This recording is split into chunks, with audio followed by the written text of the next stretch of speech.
मित्रांनो, लग्नानंतर होईलच प्रेम या मालिकेच्या 4 मार्चच्या भागामध्ये आपण पाहणार आहोत.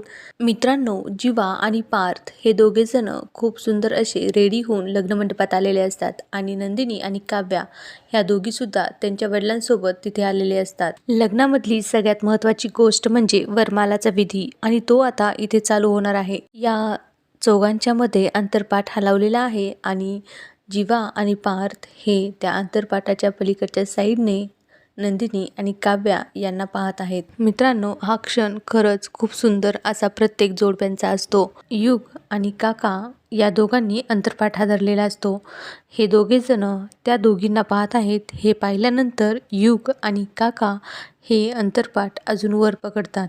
या सगळ्यांची ही खोडकर मस्ती पाहून मानिनी काकूला खूप छान वाटतं. शेवटी अंतरपाठ हा काढण्यात येतो. जीवा आणि पारच्या समोर नंदिनी आणि काव्या या वरमाला घेऊन उभा असतात. मित्रांनो, या नवीन सिंगर्सच्या सुरेख गोड आवाजासोबतच मंगलाष्टिका पूर्ण होते आणि वरमालेचा विधी हा निर्विघ्न पार पडतो. काव्या ही पारच्या गळ्यात आणि नंदिनी जीवाच्या गळ्यामध्ये वरमाला घालते. मित्रांनो, हा वरमालेचा विधी निर्विघ्न पार पडला खरं, परंतु रम्याच्या मनामध्ये नक्की काय चालू आहे आणि वसुंधराला रम्याने नंदिनीच्या वडिलांची माफी का बरं मागायला लावली, यामागे तिचा नक्की काय प्लॅन आहे हे पाहण्यासाठी चॅनलला सबस्क्राईब करा, बेल आयकॉनला क्लिक करून ऑलला सुद्धा क्लिक करा, जेणेकरून आलेले नवीन व्हिडिओ तुमच्यापर्यंत नक्की पोहोचतील.